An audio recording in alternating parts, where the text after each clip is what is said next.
नमस्कार, मैं हूं कृष्णा शर्मा और आप देखना शुरू कर चुके हैं दी एपिक भारत का यह नया एपिसोड।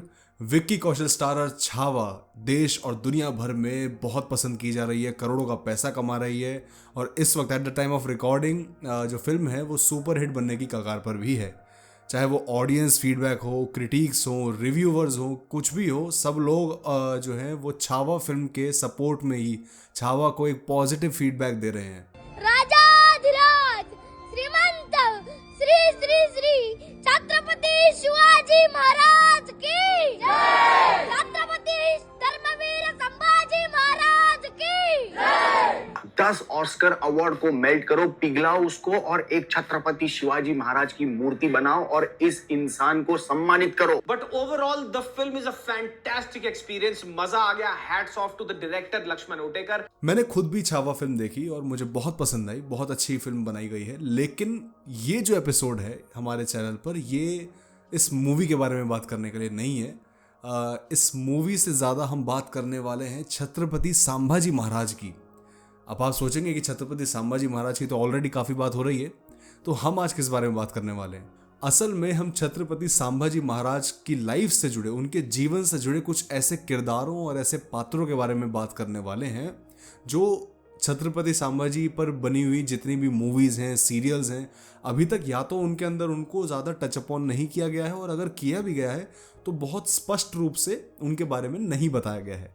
तो मेरी आपसे ये दरख्वास्त रहेगी कि आप इस एपिसोड को पूरा देखें, अंत तक देखें, क्योंकि इस एपिसोड के अंत तक आपको उनके बारे में, उनके जीवन के बारे में और उन सब पात्रों के बारे में जिनकी हम बात कर रहे हैं, उन सब के बारे में भी काफ़ी इन्फॉर्मेशन, काफ़ी कुछ सीखने को उनसे मिलेगा। और इस एपिसोड के बाद आपको इतना ज़रूर महसूस होगा कि छत्रपति संभाजी महाराज के जीवन से या फिर उनके पात्रों के, उनके किरदारों के जो योगदान उनके जीवन में रहे, उनसे आपको अपने निजी लाइफ में, आपको अपनी पर्सनल लाइफ में काफी कुछ सीखने को मिल सकता है। तो बिना किसी विलंब के लेते हैं मां भवानी का आशीर्वाद और प्रारंभ करते हैं आज का यह एपिसोड। नमस्तस्यै नमस्तस्यै नमस्तस्यै नमो नमः। दोस्तों, इस एपिसोड में हम जिनकी सबसे पहले बात करने वाले हैं वो है वीर मराठा सेनापति हंबीरराव मोहिते। और शुरुआत इनसे इसलिए कर रहे हैं क्योंकि छत्रपति शिवाजी महाराज के ज्येष्ठ पुत्र संभाजी भोसले को अगला छत्रपति नियुक्त करवाने में इनका बहुत बड़ा और बहुत अहम किरदार था। दरअसल सन 1680 की बात है।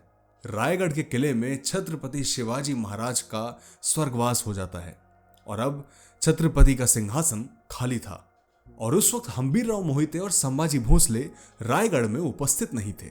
अब यहां से शुरू होती है कलयुग की मराठा साम्राज्य की कैकई की कहानी।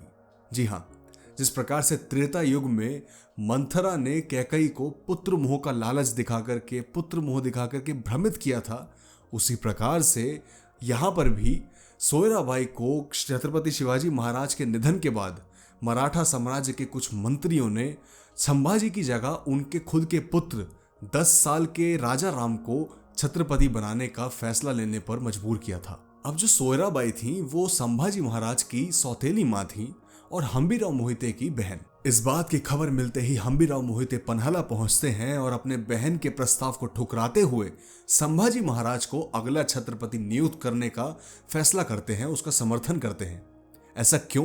क्योंकि इस वक्त वो दौर था जब छत्रपति शिवाजी महाराज के निधन की वजह से मराठा साम्राज्य ऑलरेडी बहुत ज्यादा कमजोर था और अगर वो एक 10 साल के बच्चे को छत्रपति नियुक्त कर देते तो ये कमजोरी और बढ़ सकती थी, ये निर्बलता, ये दुर्बलता और बढ़ सकती थी। और इस प्रकार हंबीरराव मोहिते जी के समर्थन की वजह से मराठा साम्राज्य को मिलता है उनका अगला जननायक वीर छत्रपति संभाजी महाराज, जिन्होंने अगले 9 सालों तक औरंगजेब और अन्य मुगल शासकों को नाको चने चबवा दिए थे। हंबीरराव जी का असली नाम हंसाजी मोहिते था और उनको हंबीरराव नाम स्वयं छत्रपति शिवाजी महाराज ने ही दिया था। वे मराठा सेना के 5वें सेनापति थे जिन्होंने छत्रपति शिवाजी महाराज के ही कार्यकाल में अपनी सेवाएं संभाली थी। दुर्भाग्यवश सन 1687 में सरजा खान के खिलाफ युद्ध लड़ते हुए हंबीरराव मोहिते जी वीर गति को प्राप्त हुए। हालांकि वो युद्ध मराठाओं ने जीत लिया था, लेकिन फिर भी हम्बीराव मोहिते जी के निधन के बाद मराठा साम्राज्य थोड़ा सा निर्बल होने लगा था। और ये वही दौर था जब छत्रपति संभाजी महाराज के खिलाफ चल रही इंटरनल पॉलिटिक्स और जोर पकड़ने लगी थी। अब इससे पहले इस एपिसोड में हम आगे बढ़े, मैं आपको एक ऐसे पात्र से मिलाना चाहता हूं जो छावा फिल्म में भी जिनके बारे में जिक्र नहीं हुआ और जिनके बारे में बहुत कम बात होती है। मैं बात कर रहा हूं छत्रपति शिवाजी महाराज के गुरु संत समर्थ रामदास स्वामी जी की।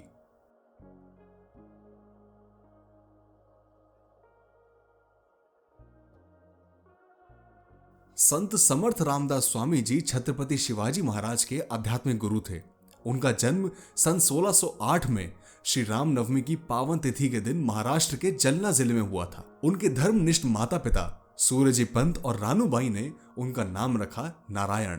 इनका यह परिवार एक मराठी देशस्थ ऋग्वेदी ब्राह्मण कुल से आता था। हालांकि जब नारायण 7 वर्ष के थे तब उनके पिता के निधन ने उनको दार्शनिक ग्रंथों और अध्यात्म की तरफ बहुत ज्यादा मोड़ दिया था। फिर 5 वर्ष बाद जब उनका विवाह होने जा रहा था तब उन्होंने अपना गृह त्याग दिया और अपने 12 साल की कठोर तपस्या में चले गए। दोस्तों, उन्होंने अपने जीवन काल में कई सारे मठों और मंदिरों का निर्माण करवाया और सन 1649 में वो मिलते हैं छत्रपति शिवाजी महाराज से शिंगवाड़ी के एक मठ में। वहीं पर शिवाजी महाराज उनके विचारों से बहुत प्रभावित होते हैं और वहीं पर वे उनसे निवेदन करते हैं कि आप मेरे गुरु बन जाइए। अब छत्रपति शिवाजी महाराज के उत्तराधिकारी छत्रपति संभाजी महाराज ने जब अपना कार्यभार संभाल लिया था तब संत समर्थ रामदास स्वामी जी ने अपने आखिरी के दिनों में उनको एक चिट्ठी लिखी, एक पत्र लिखा, जिसके अंदर उन्होंने 21 पॉइंट्स का जिक्र किया, जिसमें उन्होंने बेसिकली उनको अपने पिता की तरह ही एक स्ट्रेटेजिक प्लानर बनना सिखाया। सस्टेनेबल गवर्नेंस और डिप्लोमेसी जैसे बड़े बड़े ये जो गवर्नेंस मॉडल के जो टॉपिक्स होते हैं उनकी बहुत अच्छे से व्याख्या करते हुए उनको काफ़ी अच्छी सीख दी, उनके पिता के एग्जाम्पल के द्वारा सीख दी। अब उनके अंदर क्या एग्जैक्टली लिखा था उन पत्रों में, वो हालांकि मराठी में है, लेकिन उनका हिंदी अनुवाद मैं आप सभी को पढ़ के सुनाऊंगा। अब ध्यान से सुनिएगा, क्योंकि हालांकि ये उन्होंने छत्रपति संभाजी महाराज के लिए लिखी थी, लेकिन इसको पढ़ते वक्त मुझे ऐसा रियलाइज़ हुआ कि ये सब हमारी खुद की लाइफ में भी, चाहे हम किसी भी करियर में हो या हम कुछ भी काम करते हो अपनी लाइफ में, हम सभी के लिए बहुत ज़्यादा इंपॉर्टेंट रोल प्ले कर सकता है। तो ध्यान से सुनिएगा। हे राजा, हमेशा सतर्क रहो, परिस्थितियों से क्रोधित ना हो और अपनी सेना से परामर्श करना ना भूलो, वह भी सार्वजनिक स्थानों से दूर। अपनी क्रोधी और कठोर प्रकृति को छोड़ो, क्योंकि यह तुम्हारी सोचने की प्रक्रिया में बाधा डाल सकती है।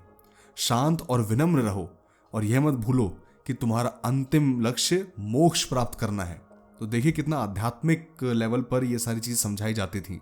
जो लोग गलतियां करते हैं उन्हें क्षमा करो, जो लोग तुम्हारे कार्यों के लिए उपयोगी हैं उन्हें संभाल कर रखो और उनके कार्यों में रुचि बढ़ाने के लिए उन्हें प्रेरित करो। अब ये वाला एग्जाम्पल देखिएगा। अगर तुम जलधारा के रास्ते में बाधा डालते हो तो पानी का प्रवाह रुक जाता है। यह एक बुद्धिमान व्यक्ति को हमेशा ध्यान में रखना चाहिए। अगर भीड़ बह रही है तो इसका मतलब है कि सब कुछ ठीक चल रहा है, लेकिन अगर लोग समूह बनाकर कहीं इकट्ठा हो रहे हैं तो समझ लो कि कुछ गलत हो रहा है। अगर कोई अपने पूर्वजों से प्राप्त संपत्ति और राज्य के लिए लड़ाई करता है तो यह केवल दुश्मनों को प्रसन्न करेगा और उनके हमला करने का मौका देगा। इसलिए ऐसा मत करो। याद रखो, जब 2 लोग लड़ते हैं तो लाभ हमेशा तीसरे को मिलता है। इसलिए धैर्य और साहस के साथ अपने लक्ष्य की ओर बढ़ते रहो। अगर तुम लोगों को धमकाओगे तो वे तुम्हारे लिए काम नहीं करेंगे। इसलिए लोगों को आदेश देने से पहले अपने दिमाग का उपयोग करो। ये दिखाता है कि किस तरह से डिप्लोमेसी और एकता के लेसन्स उनको दिए जा रहे थे उनके द्वारा। अगली बात आती है कि जब जनता प्रसन्न होती है तो वे 100% योगदान देती है। यह समझकर अपने लोगों को हमेशा खुश और संतुष्ट रखो। यह आजकल के नेताओं के लिए उपयोगी है। लोगों को एकजुट करो, दुश्मनों पर हमला करो और उन्हें नष्ट करो। इससे तुम्हारा नाम और प्रसिद्धि चारों ओर फैल जाएगी। अपने दुश्मनों के मन में भय पैदा करने के लिए पहले हमला करो, वे नहीं। अगर तुम पहले हमला करते हो तो वे तुमसे डरेंगे, लेकिन अगर तुम ऐसा करने में असफल होते हो तो वे निश्चित रूप से तुम पर हमला करेंगे। स्थिति को समझदारी से परखना सीखो, अपने गुस्से को नियंत्रित रखो और अगर तुम क्रोधित हो भी जाओ तो इसे सार्वजनिक रूप से व्यक्त मत करो। राज्य के सभी सामान्य लोग तुम्हारी सेवा में लगे रहें, लेकिन उनमें भय ना हो। भीड़ इकट्ठा करो, उन्हें एक जैसा सोचने दो, उन्हें एक लक्ष्य दो, जो भी प्रयास करने की आवश्यकता हो वह करो, और उन्हें उन लोगों पर हमला करने दो जो एक ही ईश्वर में विश्वास रखते हैं और अन्य मतों को नहीं मानते। राज्य की भलाई के लिए जो कुछ भी कर सकते हो वो करो। जैसे जैसे समय आगे बढ़ता है, अधिक से अधिक लोगों को इकट्ठा करो और एक शक्तिशाली महाराष्ट्र बनाओ। हिम्मत रखो, अपनी तलवार का प्रयोग करो और उन्नति की ओर बढ़ो। इससे तुम्हारी पदवी हमेशा बढ़ती रहेगी। अपने महान पिता छत्रपति शिवाजी महाराज को याद करो। याद रखो कि उनका जीवन तुम्हारे जीवन की तुलना में बहुत बड़ा था। यदि तुम उनकी तरह प्रसिद्ध नहीं हो सकते तो तुम्हारा जीवन व्यर्थ है। याद रखो कि शिवाजी कैसे दिखते थे, कैसे उन्होंने संघर्ष किया और कैसे उन्होंने अपनी विजय प्राप्त की। शिवाजी कैसे चलते थे, कैसे बोलते थे और अपने मित्र राष्ट्रों के साथ कैसे व्यवहार रखते थे। इस पर विचार करो और उसी अनुसार कार्य करो। शिवाजी महाराज ने अपनी सभी विलासिताओं का त्याग किया और तभी उन्होंने सफलता प्राप्त की। उनके राज्य की वृद्धि की महत्वाकांक्षा थी और तुम्हें भी उसी आदर्श का पालन करना चाहिए। और अंत में उन्होंने लिखा कि यदि तुम अपने महान पिता शिवाजी महाराज से बेहतर कर सकते हो तब ही खुद को एक सच्चा पुरुष कहना। तो दोस्तों, यह थे वो 21 पॉइंट जो छत्रपति संभाजी महाराज को संबोधित करते हुए रामदास स्वामी जी ने लिखे थे, ताकि वे पॉइंट्स, वे सिद्धांत उनको किसी भी आने वाली विपदा से बचा सके। लेकिन शायद वो उस वक्त ये नहीं जानते थे कि आने वाले वक्त में छत्रपति संभाजी महाराज के लिए जितना खतरा बाहरी रूप से है, एक्सटर्नल रूप से है, उतना ही खतरा इंटरनल रूप से भी है। अब वो इंटरनल खतरा चाहे किसी भी प्रकार से हो, चाहे वो उनकी सौतेली माँ की तरफ से हो जो 10 साल के बच्चे को छत्रपति नियुक्त करने के लिए न जाने क्या क्या पापड़ बेल रही थी, और या फिर उनके ही दरबार के कुछ मंत्री हो जो उन्हीं से द्रोह करके मुगलों के साथ हाथ मिला रहे थे। अब उनका मैं नाम तो नहीं लूँगा क्योंकि आजकल एक भले डायरेक्टर ने नाम लिया था उनका और उन पर 100 करोड़ रुपए का डिफेमेशन केस चल रहा है। अब देखिए, मैं तो 100 करोड़ का डिफेमेशन केस हैंडल नहीं कर सकता, इसलिए मैं नाम तो नहीं लूँगा, लेकिन मैं आपको इतना बताता हूँ कि 2-3 कुछ ऐसे मंत्री थे छत्रपति संभाजी महाराज के दरबार में जो उन्हीं के रिश्तेदार थे, और उन्होंने उनकी लोकेशन का time to time update Mughal army को, औरंगजेब की सेना को देते रहा जब छत्रपति संभाजी महाराज संगमेश्वर में थे। और यही वह समय था जब छत्रपति संभाजी महाराज और उनके मित्र कवि कलश को अपने साथ बंदी बना करके मुगल सल्तनत में लेकर चले गए और उन पर बहुत ज्यादा प्रताड़ना की गई। लेकिन एक सेकंड, ये कवि कलश कौन थे? अगर आप छावा देखकर आ चुके हैं तो आप जानते होंगे कि कवि कलश कौन है। कवि कलश नमक है महाराज। हमने कहा था हम नमक है महाराज। तुम नमक नहीं चंदन हो कवि, तुम तिलक हमारे माथे का। कलश देव जी, जिन्हें उनकी अव्वल दर्जे की काव्य रचनाओं के कारण कवि कलश के नाम से भी जाना जाता था, वे कान्य कुब्ज ब्राह्मण थे। छत्रपति संभाजी महाराज के बचपन के मित्र, एक मेधावी कवि और आगे चल के उनकी सेना के एक बहुत पराक्रमी योद्धा बने। संभाजी महाराज उन्हें छंदों का मात्या कहकर बुलाते थे, जिसका मतलब होता है कवियों में सर्वश्रेष्ठ। इतना ही नहीं, कवि कलश ने सन 1684 में शहाबुद्दीन खान को युद्ध में परास्त कर दिया था, धूल चटा दी थी।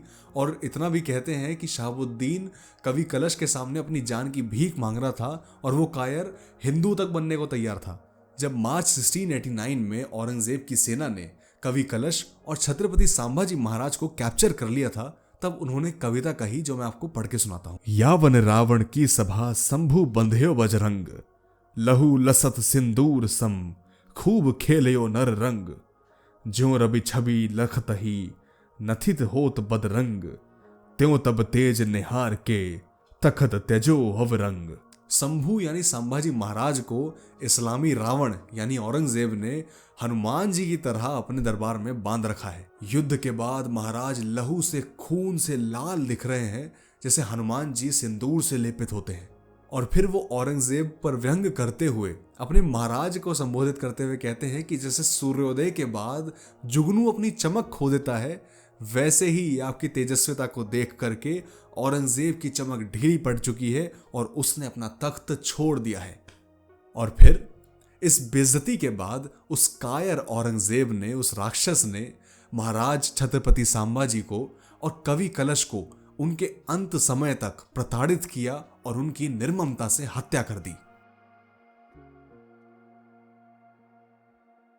दोस्तों, येसुबाई भोसले जो छत्रपति संभाजी महाराज की अर्धांगिनी और मराठा साम्राज्य की एक शक्तिशाली शख्सियत रही हैं, वो एक वीरांगना थी। सन 1658 में कोकण के श्रृंगारपुर में जीवूबाई शिर्के के नाम से जन्मी वे पिलाजी राव शिर्के की बेटी थी, जो छत्रपति शिवाजी महाराज के सेना सरदार थे। संभाजी से शादी के बाद उनकी जगह मराठा शाही परिवार में बहुत अहम बन चुकी थी, क्योंकि उनकी बुद्धिमत्ता और उनकी सुंदरता की बात चारों ओर विख्यात थी।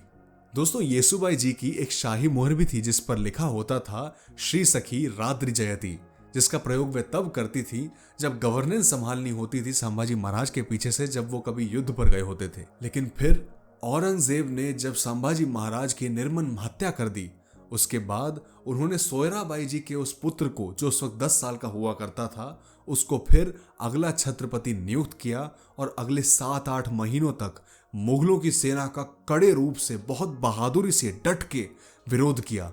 लेकिन अंत में अपने परिवार की रक्षा करने के लिए उनको मुगलों के आगे समर्पण करना पड़ा।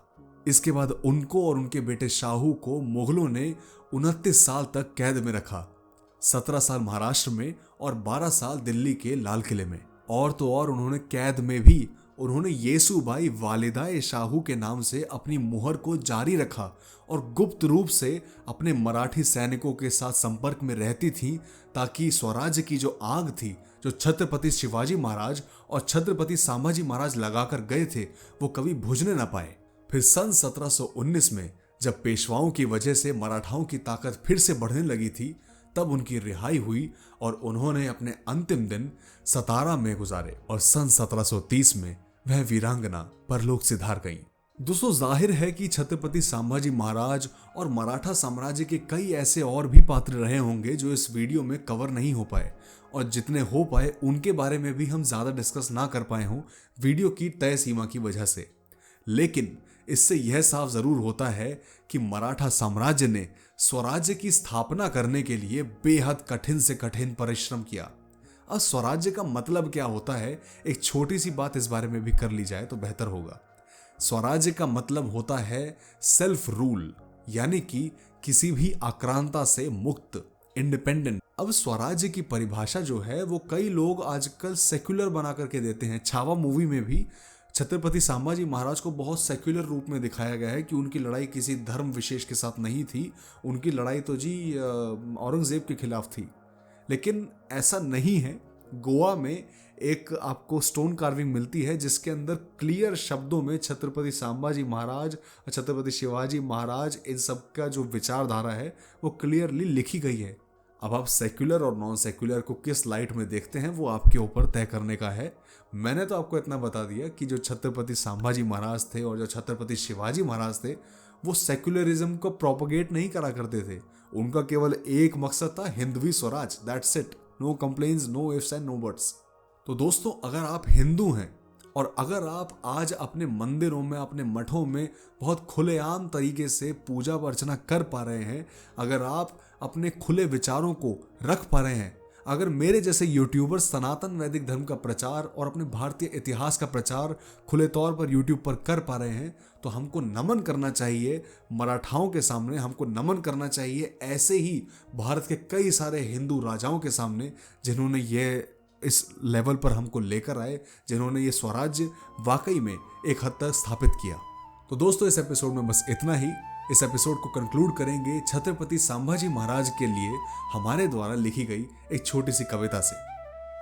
संभाजी तुम क्या खूब लड़े, ओ छावा तुम क्या खूब लड़े, तुम जंजीरों में भी दहाड़ रहे, मलेच्छ देखें खड़े खड़े, छाती पर वो तलवारें थी और नेत्रहीन वो कर गए, चीख न निकाली एक पर कवि को अश्रु दे गए, वो औरंग शर्म से ही जिया और राजे तुम अमर रहे, संभाजी तुम क्या खूब लड़े, ओ छावा तुम क्या खूब लड़े, आई भवानी पिता शंभु की साख तुम्ही से बड़ी थी तब, रण में चीखों की जगह जगदम्ब जप रहे थे जब, दुनिया ने देखा वीर तरुवर पर अदृश्य रही भक्ति की जड़ें, संभाजी तुम क्या खूब लड़े, ओ छावा तुम क्या खूब लड़े, आज मलेच्छ वंश लौटा है, मन मस्तिष्क पे हावी है, पहले से कुछ और सशक्त, पहले से मेधावी है, पर तुम्हारे हम वंशज भी इस मनोभूमि में आगे बढ़ें। संभाजी तुम क्या खूब लड़े, ओ छावा तुम क्या खूब लड़े।